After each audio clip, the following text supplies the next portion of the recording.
plenty of CCTV footage in that area, and especially at that time of the day, which is good because they get face recognition on that, I suppose. Is this just under the train bridge that goes across the Liffey there, just beside Bussarves? Is that where it was? Well, just beside Bussarves. Well, it wasn't there. It was near the Eternal Flame, that little ball of. So the little island, the little island. That's. So it was. I think she was just there, and that's where they tried to abduct them. Now, the one thing about this story is a couple of days beforehand, she'd been in a shop in Talbot Street, and some man, again, of Arab-looking descent or Middle Eastern descent, came over and gave her son a kiss on the forehead or on the head and walked off. That's very strange. And the next day, her son seen him. She says, "Mommy, there's that man again." So I don't know whether it was related or whether they're following it, but all her boys are blonde.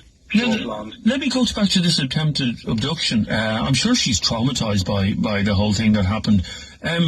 Totally, and so are the kids. Yeah, I'd imagine. Did they pull up was it in a van or what was it? No, they were walking. Walking? They were walking, yeah. They just walked up and grabbed the little 3-year-old youngster walking beside the pram. And the guard said to her that could have been a distraction. It could have been after the other one. Yeah. But obviously they didn't get it, and thank God for the men who came and helped her. Two Irish guys came and helped her, and they wouldn't let them go. And eventually these guys let go and they ran off. So they weren't in a van, at least she didn't see any van or car. They just walked up and tried to grab them. Now, as a parent of 2 kids who are in the pram at the moment, that absolutely terrifies me to think that is happening. But as you said, there should be mountains of CCTV footage in that particular area. So where is it at the moment? Where is this case at the moment?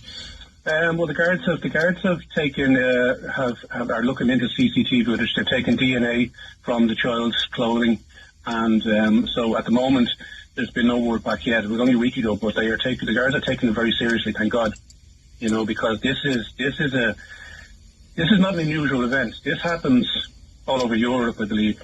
People trafficking, and especially boys of blonde hair. I remember years ago I worked in a large company and we were going over to Euro Disney. I was bringing my 2 children to Euro Disney when my kids were only very young. My son, I think, was about 1, 2 at the time, maybe 2, I'd say 2. And he was really blonde. And a girl who I worked with said to me, "You be careful over there," she said, "because Arabs love blonde boys."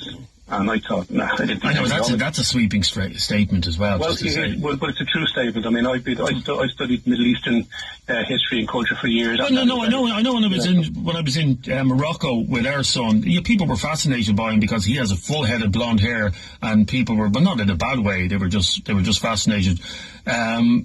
Would you do me a favour, Paul? Because sure. I'm actually shaken even listening to that story as a father. Stay in contact with us, will you please? Because Jane, will you keep in contact? We're going to contact you next week, one of the days, to find out what's been done about it and if anything has actually happened about it. Because I'd imagine the guards will take that seriously. They have to. That's shocking in broad daylight.